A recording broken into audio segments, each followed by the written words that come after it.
Hello, I'm Jessica Morden, I'm the MP for Newport East, and it's Parliament Week this week, and as part of Parliament Week I thought I would mark it by having a little chat about how it works in this building and what Parliament Week means with my very great friend Thangam Debbonaire here. Hello, who Jess. is the MP for Bristol West and is also Shadow Leader of the House, and she'll explain a bit more about what it means to be Shadow Leader of the House in a minute, but it also means you get this incredible room in the House of Commons to do your work in, which includes the most amazing door, which I'll now ask Thangam to show you. Here are some books. Secret door. But actually, it's a door. There we go. Very impressive door there in the House of Commons. So, as I said, it's kind of Parliament Week this week. Thangam is a neighbouring MP to me, just over the border to us, but you've also got a really good job as Shadow Leader of the House. Do you want to explain a little bit about what that job is and what you do on a day-to-day basis? So, Shadow Leader of the House of Commons, my job is primarily to do what's called shadowing Jacob Rees-Mogg, who is the actual Leader of the House of Commons because he's in the government party. And his job is to try and pull together and coordinate what happens in Parliament. I mean, it's a sort of crossover with the Whip's office, isn't it? It is. So there's a little bit of blurring of the boundaries sometimes, but that could mean things to do with like the physicality of Parliament, health and safety. So at the moment there's a bit of a COVID situation, obviously, making sure that MPs are getting the responses that they deserve from ministers, all those sorts of things he's responsible for, and I shadow, that is, I check his homework basically. And who else is in your team? Well, I have Afzal Khan, who is a Manchester MP, and then also in my team is you, because you are the whip for Shadow Leader of the House team, and you're really fab at it. And that basically means for anyone who hasn't come across Jess's whipping operation, that's where I learnt how to do Parliament basically. It was in the Whip's office with Jess. And so Jess makes sure that there are people here, don't you? And that's really good. And you've got a fantastic opportunity every week to hold Jacob Rees-Mogg to account in business questions. So how do you use business questions and what is it? Well, I feel very fortunate because I'm literally the only MP who has a guaranteed speech each week at the whole 650. I mean, and she's very good at it too. Well, that's because I have good help in my team. Also in my team, by the way, I have staff, and your staff, and Afzal's staff, and my staff, including my political advisor Priya, who's just hiding over there doing something. And we work together on the speech in the beginning of the week. Usually about Tuesday we get an idea, because I give the speech on a Thursday, and my job is to sort of check, as I said, check Jacob's homework. Where's this bill that you promised us ages ago? Where's this debate that you said we could have? But it gives me an opportunity to give a bit of a hold a mirror up to how the government are doing generally. So if I want to say, the economy's not doing that well, so why can't we have a debate in government time on such and such a thing? And it also gives colleagues, MPs, to get a chance to raise their constituency matters and put them to the Leader of the House and ask the government to attend to them. And it is, isn't it, a great opportunity if you're watching Parliament TV to switch in on a Thursday, and the time varies because it depends on the business of the House, to kind of find out what's going on or what's going to be going on in Parliament over the next few weeks. And also for backbenchers like me, it means that if a constituent's been in touch with you and you've noticed a trend in something, you can raise it directly with the Leader of the House, and then he has to go off and kind of hold ministers to account. So for instance, last Thursday, I raised a question about how many of our constituents' families are Afghan interpreters and their families who've come to Newport. How many of their families are still in bridging accommodation waiting for biometric residency permits? So it gives you an opportunity to kind of highlight. But you're being really something modest, like that, because you are really, really good at using business questions for something to get the government to change their mind on. So, for instance, the thing about benefits for people who are terminally ill, and there's been stuff about steel. There's all sorts of things which I've seen you raise, which is it's both standing up for your constituents, but also putting pressure on the government so that they eventually change their mind on something. And actually that benefits loads of people. So you helped my constituents because you kept going on a particular issue to do with that. And all those things, I think it's worth pointing out that MPs always do it as part of a team. So you do it with charities, you work with local organisations, and you all push together and you build a team, hopefully a cross-party team with MPs from the Conservative benches or whatever, to try and advance your cause, which I think is a key kind of lesson to learn in here. Tell us what you're doing in Parliament Week then, because I think it's a bit similar to what I'm doing. Well, I'm doing 2 schools visits on Friday. Unfortunately, because of the COVID numbers, they're going to be virtual visits, which I'm a bit sad about because I've been really, really looking forward to going back to doing visits in person, but it's just not great. Just the way these schools are at the moment, and Bristol, we've got really, really high numbers in certain pockets, unfortunately. So they're going to be virtual visits, and I'll talk a bit about Parliament, what my job is, what my job as an MP is, and also what my job as Shadow Leader of the House is. I've also written an article for my local paper, which came out yesterday, which is all about what a great thing democracy is, and how UK Parliament Week is a really good time to celebrate it, because this is I'm told by colleagues around the world, actually, that this Parliament is like a visual symbol of what's great about democracy. And I think it's just such an important thing not to take for granted. If you live in lots of countries in the world, if you don't like your rulers or your leaders or the people who make the rules, you can't do anything about it. In this country, you can say to your MP, whether it's Jess or me or someone else, why did you do that thing? Why did you vote that way? Or I want you to do this particular thing. And we don't literally have to do exactly what they say, because obviously that would be quite difficult with thousands of people, but we do have to take into account, and we do think about it, and we do respond, and that's a democracy for you. It is, and it is amazing when you go around the world, and like America, for instance, when you talk to people who actually watch our PMQs every week because they find it fascinating, and they find that directness, whether you love it or you hate the format that it's in at the moment, they find that directness really kind of appealing and stuff. But it's interesting you talk about democracy, because as well as being Parliament Week, it's also for us in Newport, it's the commemoration of the Chartist Rising of 1839, which is the 4th of November, and which is a very big kind of festival for us in Newport now. So on Thursday night, there's an event where we kind of all speak at the graves, the kind of unmarked Chartist graves in St Willis Cathedral. There's the Chartist Convention on Saturday, there's some bands playing, there's all kinds of talks going on. It's a real festival because, as you know, Newport is the home of democracy. It is. And we're really proud of our Chartist heritage, and it just so happens it falls this week within Parliament Week. And Paul Flynn, who was the former MP for Newport West, used to use the opportunity every year to raise the fact that in this Palace of Westminster we've got lots of statues of kings and queens and portraits of noble people of all sorts, but there's very few, a bit better now, but there's very few depictions of people's history, and we've got to keep fighting for that, really. There's a little corner, I know, in one of the glass windows about the Chartists, and there is a bit of a Chartist presentation that's been put up upstairs, but we need more of this kind of thing. So what are you going to say to your schools when you talk to them this week, if you're doing that in well, I'm doing the same as you, so I'm going to Lammerham High, St Joseph's, and I'm going to Langston Primary School. Some of them are virtual and some of them in person, and I'll talk a bit about this, but also talk a bit about being a constituency MP, about being here Monday to Thursday or Monday to Friday, and then going home and doing the constituency work, and the kind of role of an MP, the kind of tension, the tensions between representing your community, representing your party, having a role, because lots of MPs have extra roles. So I'm a whip, we help organise business, and we've talked a bit about your role. Those kind of things, really, and just ask them, particularly in this week, when we've got COP26, it's obviously a phenomenally important time, how they think they could have their voice heard better and what they'd like MPs like us to say. Now, saying that, Thangam here has a knitted canary, and kindly constituents, in my case Mel Seddon and Jackie Strong, have crafted us these beautiful canaries for COP26 as a reminder of constituents wanting us to take their views in mind during what is a very important week. So tell us a bit about your... Well, it's funny, because I find when I go to schools, the issue they want to talk about more than anything else is the environment. And this canary was made for me, and I think you've got some too, and it's to remind us, because the canary was something that coal miners used to take into the coal mine, and it was to give them a warning of whether or not there was toxic air underground.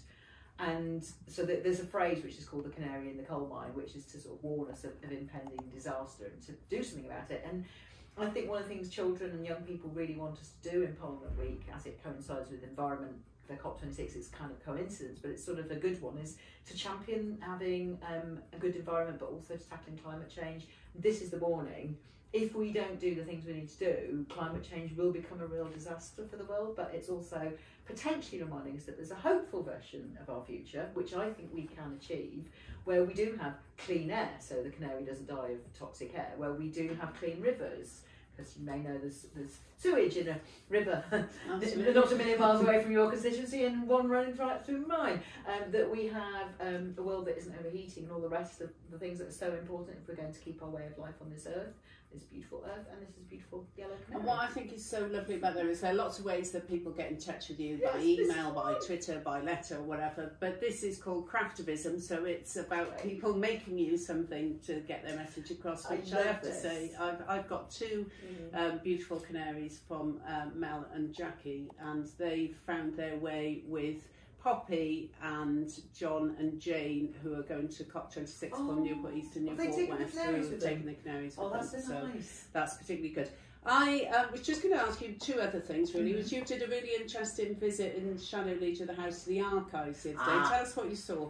Well, first of all, you should go. Other people should. The archives, basically, they store documents that Parliament, records of Parliament, whether it's a debate or a bill, that's a law, once it's become law, or a committee investigation, going back hundreds of years. Now, unfortunately, there was a fire in Parliament in 1834, so a lot of Parliament's, the House of Commons, the MPs' records were destroyed in that fire, but some weren't, and also the House of Lords down the other end, a lot of theirs weren't destroyed, but overall that's where they keep all these documents going way back. One of the documents that they got out to show us was a copy of the Act of Parliament to make November the 5th a legal public holiday, which I didn't realise, that until, can't remember when actually, I have to look that up, you were required to have a public holiday on the 5th of November. It was an act of thanksgiving for MPs not being blown up by Guy Fawkes, which is interesting. The thing that I really loved was they had a banner made by a suffragette who was campaigning for women's right to have the vote 100 years ago, and she'd unfurled it in the House of Commons as a sort of demonstration thing. And it got confiscated off her and hidden in a desk somewhere and forgotten about for years and years and years. And then they found it. And it was a really lovely symbol of what's changed about women's rights, just to have a vote even, but also to be here in Parliament. You and I are now in a Parliament that's not yet 50-50, but this document reminded me that once upon a time there was literally no women at all, and it wasn't that long ago that we couldn't even vote to have a woman in Parliament. So that was lovely.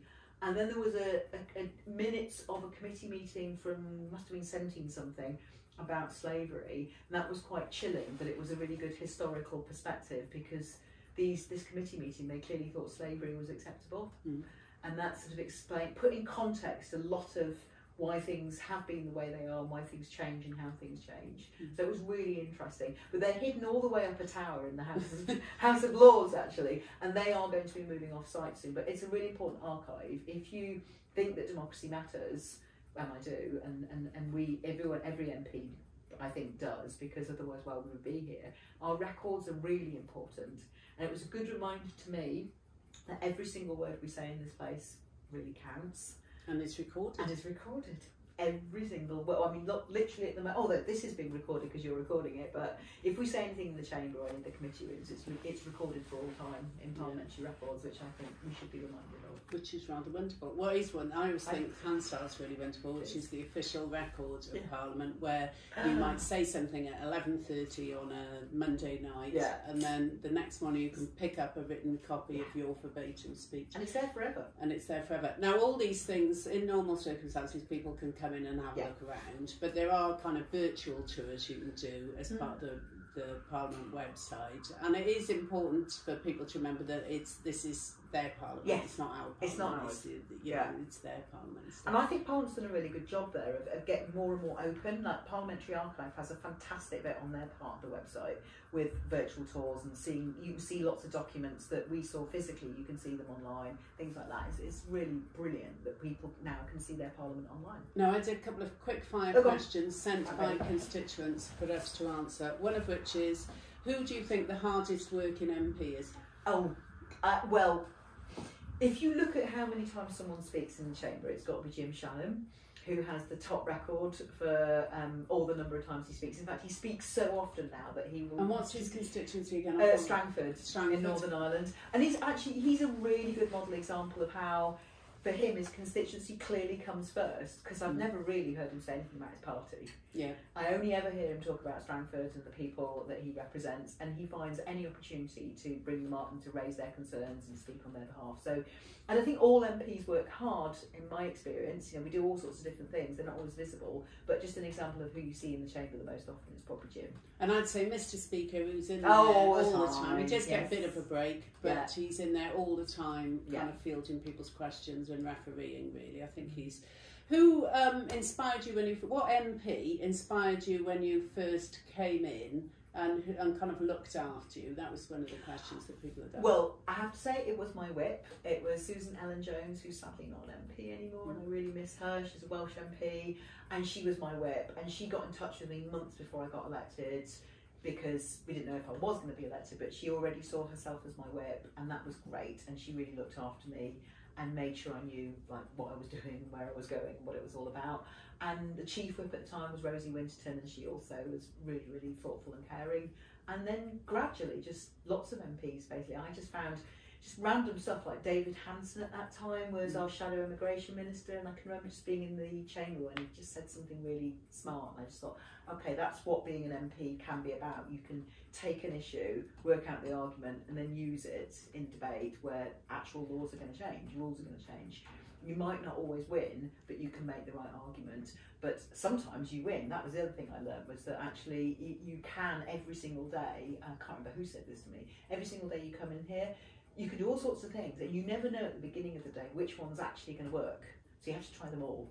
Yeah. That's why I think most MPs, in my experience, are really hard working, because they're trying all these different things to represent their constituents. And for me, it would be Paul Flynn, who was the former MP for Newport West, who, a lot of Welsh MPs in our list. A lot of Welsh MPs who'd done, obviously a lot of years in the House of Commons when I got in, but was the most generous and kind of kind and really kind of shown you the ropes. And because there's a lot to learn, isn't there? There's a lot to learn, and it takes years really to absorb it all. You can't pick it all up. We had some business questions also via Instagram story, which I'm going to get John Griffiths, my Assembly member, to get in touch with people about, which was about Welsh Government business support and UK Government business support. And I know there wasn't any, one of the questions was about VAT, and there wasn't an announcement in that on the budget, but I do know with business support that through Business Wales we can look at some of the issues that were raised in that as well. And I think one of the final questions that well, actually, this one comes from my daughter when I asked her what questions she'd like to talk about, is what animals do you see in the House of Commons? So it's quite good, the array of animals. Now, you can say the mice. Mally, I don't know how to talk about the mice. There are mice. There are a lot of mice. There are a lot of mice. I was once in a cafe, quite a posh cafe down the far end of the building in the House of Lords. I was taking someone out for tea, and there was cake, and when I looked down at the floor, there were mice eating the crumbs. The other animals we have are, from time to time in the Whip's office, you look out the window and there is a man with a peregrine falcon. Oh yes, I forgot about him. Who walks up onto the top of the building up there, and it's used to chase away the pigeons from the top of the building. Of course, there's lots of pigeons. And there are, of course, lots of sniffer dogs. Oh, and David Blunkett's dog. David Blunkett's dog. About an hour before every sitting of the House of Commons, the police bring in the sniffer dogs who go around just to check that there's nothing bad and about. And I think that's it, really. Oh, there was one more question I forgot. Which was, and now I can't remember it. Was it about who else helps us in Parliament? Because who else helps I think in Parliament Week it's a really good opportunity as well, not to celebrate MPs, but actually to celebrate all the other people who make Parliament work. So there are actually thousands of people working in Parliament. I mean, the other people who helped me a lot when I first started were people like this woman Melanie, who works in the House of Commons Research Library, who was my House of Commons buddy, and she literally showed me around and explained things. But also the doorkeepers. I don't know how you explain doorkeepers. Doorkeepers are wonderful, and they get these kind of amazing uniforms to wear, and they just help you, they show you work around. out the timing, they show you around, they come and find you with little notes, they're great. The catering staff are fantastic. Cleaners are really especially great. last year. It's been tough for them, hasn't it? No, it's been tough for them, and the police staff. Yeah. And the clerks, and there's just everything. There's the loads. post staff, there's a hairdresser. It's like there are many jobs. Well, there we go. I think that's about right. Thank you very much Thanks for having sharing me. your views on that, and we'd be grateful for more questions in the future and more people to talk to. Thank you.